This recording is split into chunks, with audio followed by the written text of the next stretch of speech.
I can win! I feel great! I can do... Just hook it to my veins!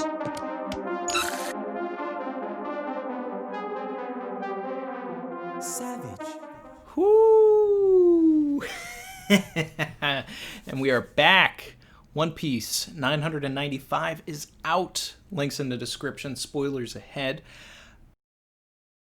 People, these are the type of chapters that make me feel like I live in an alternate universe where climate change was cured.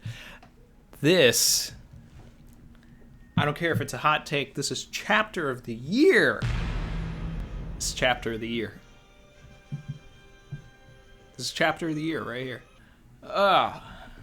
Put it on Twitter, and someone said, but, you know, what about 967? Yeah, it's technically the first chapter of the year, but it still came out in 2019. My review for it came out in 2019. Doesn't matter. Okay? But we are at that year-end stretch where Oda is just going to keep doing hit after hit after hit. So there is still an opportunity for this chapter to get beat, but man, whoo! I feel like Ric Flair. God. Woo, woo, woo. So many callbacks, so much to talk about. Let's get into it.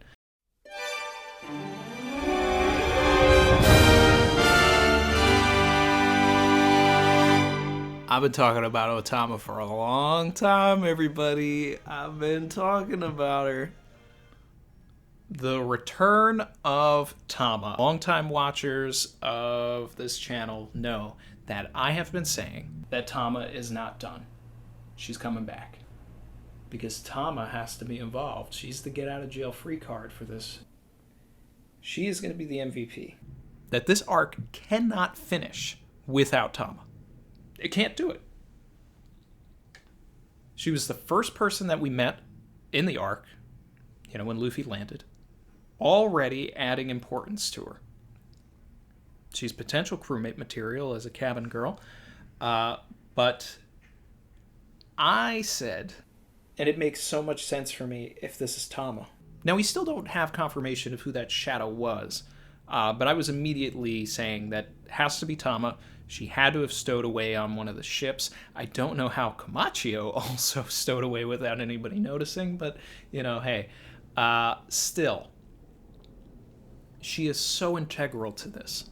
There is no way for this arc to finish without Tama playing a role. Her power is a huge Chekhov's gun. And now, pinning her with Usopp, with Nami, why would Oda do that? Hisatsu Kibidengo Star! Kibidengo!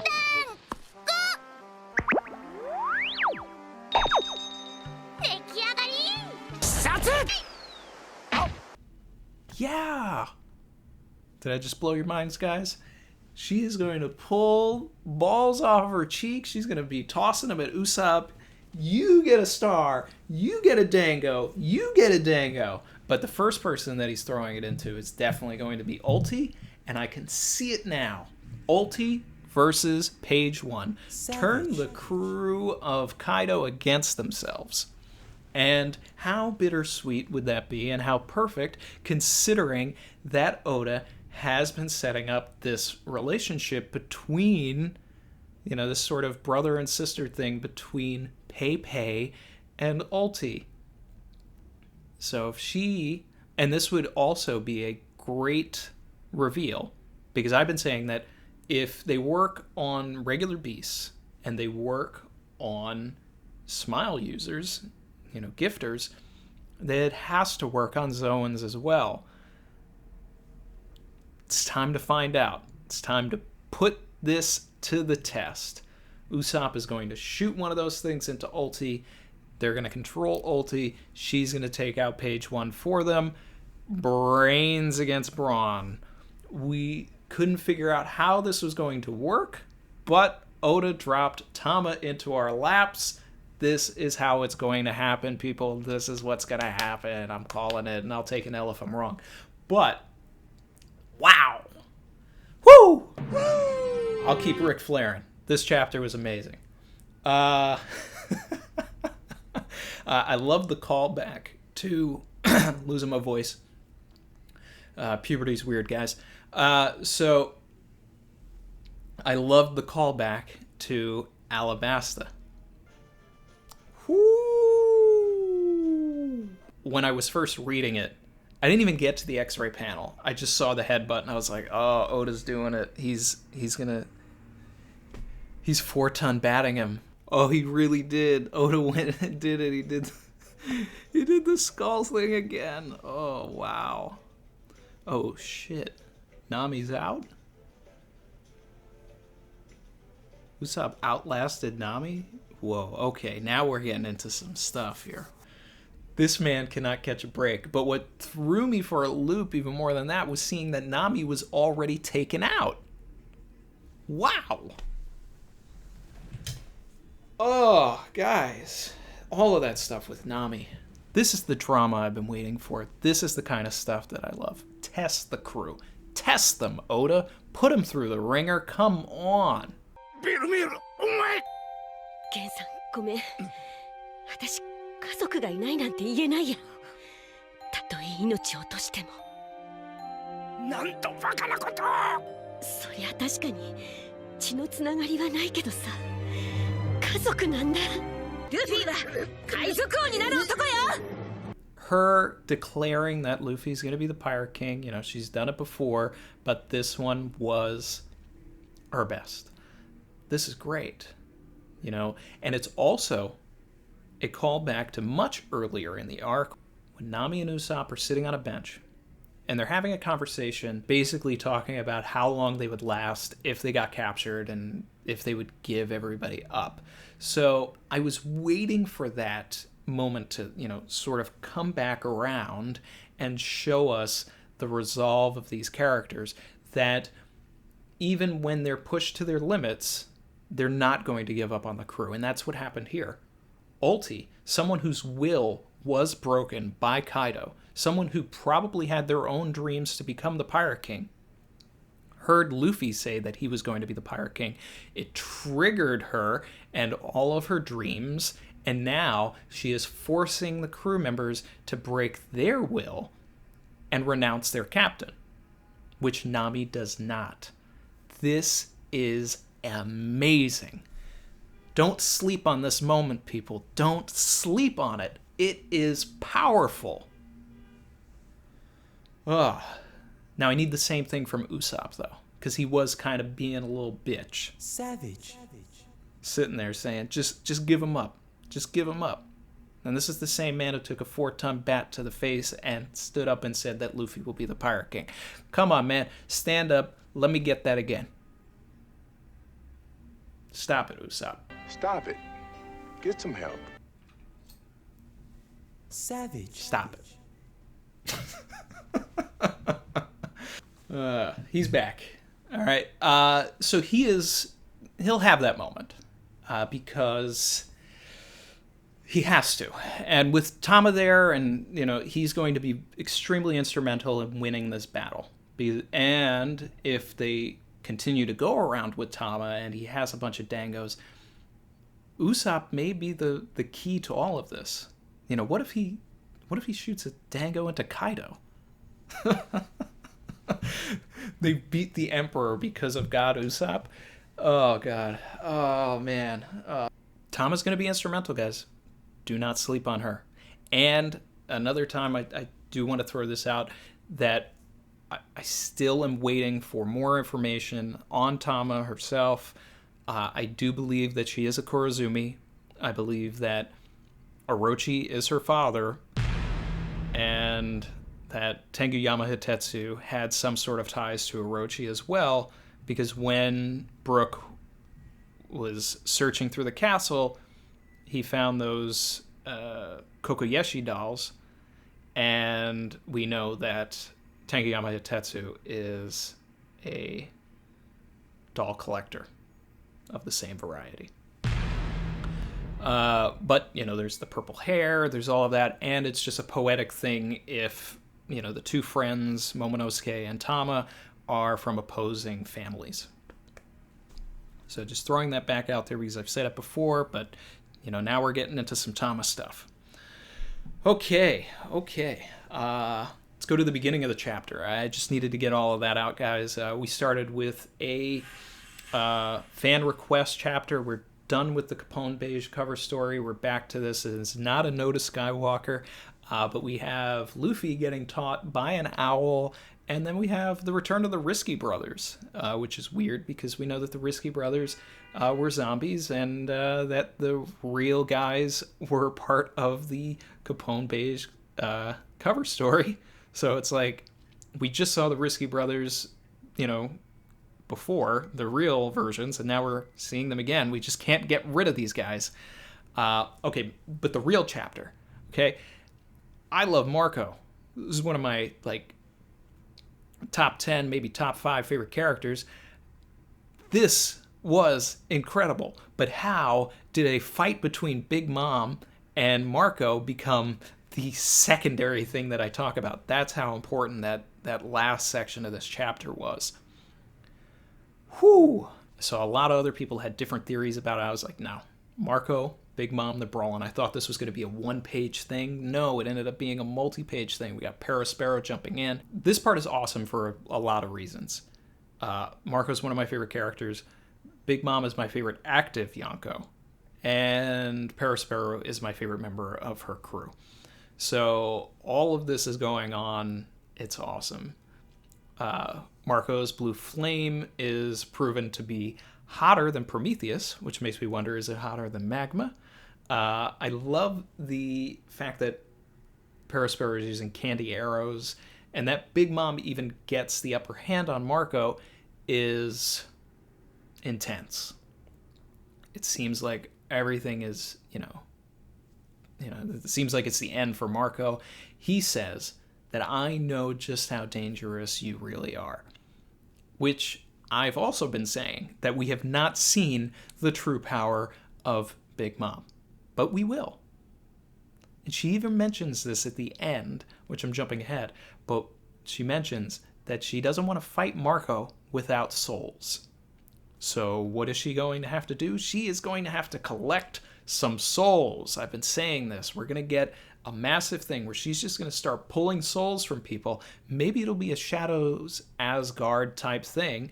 I have been making a lot of Thriller Bark references, and, she is the Kuma of this arc in respect to Kaido being the Moria, but her power is more in line with Moria.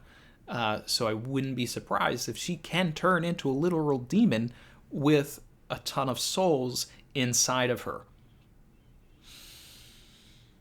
Whew. Guys, there's a lot to unpack in this chapter. Whoo!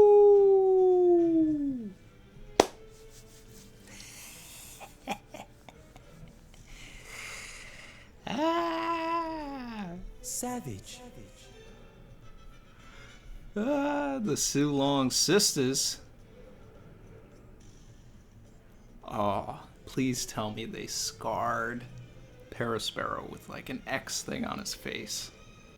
They get a really good hit on Perospero, which I guarantee is going to leave him with scarring on his face, which would be cool. We gotta have some lasting things happen, and that's definitely going to last. I was under the impression that Carrot might need to be saved in this situation, or that Oda would. Not necessarily that I believe, but that Oda would fall into one of his traps where a male savior has to come in and get Carrot. But with Wanda, this may be the girl power team up that I've been hoping for, and they can actually just take him out. Do I think that they're going to completely finish off Perospero? No, because I think that Perospero is Big Mom's way off of Onigashima. When Big Mom does run off, we see these panels of things running towards her. Now, these could be her Tsukumogami, the lanterns and the various slippers, umbrellas, things that she turned to life, that she like put her soul in and all of that. Or is she attracting some of the beast pirates that are maybe weak-willed or weak-minded to come and offer their souls to her? Don't know. That's a stretch. It's more likely that it's all the stuff that she put her souls into. She's going to reabsorb all of that. And I think she's going to go on a rampage stealing souls, even from Kaido's people, just to make herself stronger. She definitely wants to get to the main battlefield. Does that mean that, instead of Zoro versus Queen, we're going to get Zoro versus Big Mom or something? I don't know. That would be kind of wild. We've got all this stuff with the Pooh, with Zoro and Drake. Now, all of the diehard Sanji versus Queen guys are going to have a field day with this Queen panel calling out Judge in particular. Does it mean that Queen had something to do with Judge in the past? Possibly. Could they have been on the same team together with Vegapunk and Caesar? We know that Judge was a part of that trio as well. What if it was a quad? We know that Queen has a brilliant mind. He is able to build these, chemical weapons. He's got that cybernetic arm, maybe also built by himself. Who knows? But he is a sort of a tech guy. So in that sense, I could get on board Sanji versus Queen now only because of that panel, but I'm still Zoro versus Queen. There is also the potential for Zoro and Sanji versus Queen and King at the same time, tag teaming and going back and forth. All possibilities. I saw a lot of things online, and even in the comments, people were hoping that Brook would get infected with the virus and turn into some sort of ice demon. Well, I mean, off screen, it seems like Brook did come in contact with the virus, but that it did absolutely nothing. Womp, womp, womp. But one thing I did say was, which member of the crew is going to get infected? Because I knew in the last chapter that the only reason that was being set up, that this time limit of an hour, this time, this we need to get this antidote thing, has no stakes unless someone in the crew actually gets infected. And wouldn't you know it, who in the crew is going to get infected? Chopper. It's Chopper. The guy that can cure it. Good job, Oda. That's how you add tension. So now is he going to have to try and teach Robin how to, inject or create some sort of cure, while all of this is going on? She just creates a bunch of different hands and starts mixing things and, creating the antidote and putting it in all of the demons. Maybe. But either way, this is an interesting development. Are we going to get an ice monster chopper rampage? Maybe. And I would also be remiss if I did not talk about the small panel of Luffy running while Sanji and Jinbei are knocking away some headliners or gifters. Let's take a closer look at this guy in the center flying above. Savage. Why is the head there? I'm just going to leave that where it is. Right there. Marty, is that what I think it is? So what to expect from next week? Hopefully a continuation of everything that happened this week. I want to see some dangos fly. Come on. But yeah, I think that's going to be it, guys. This was chapter of the year so far. Yes. But I got to thank everybody in the last chapter review that wished me happy birthday. I tried to do my very best to answer every single one of you. Hopefully I did. If anybody slipped through the cracks, I'm sorry. The subscriber base has... We are at 7,000 subscribers now. I feel like every video I put out, it's just another milestone, and that's amazing. and it's there's a heartwarming element to it that people are resonating with me just talking about my passion.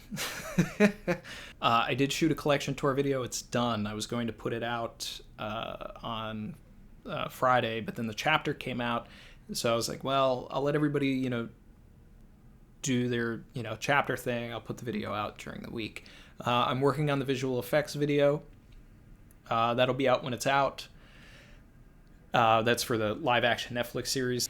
And yeah, I've been getting a lot of comments from people asking about Patreon and things like that. I didn't even know I was at that point with this, with the YouTube journey that I've been doing. That I don't have a Patreon, but there's been enough comments to make me consider it.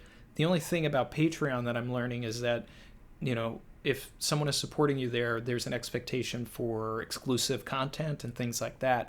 I'm not sure what that content would be just yet. So if there's any suggestions from anybody, put them in the comments and I'll think about it. But I just appreciate that people want to support me in more ways than just watching the videos. Thank you. But, for the time being, I just appreciate having you guys here. This was an awesome chapter. Love it. Chapter of the year, guys. And I will see you guys with the next one. Later. Stay safe. I've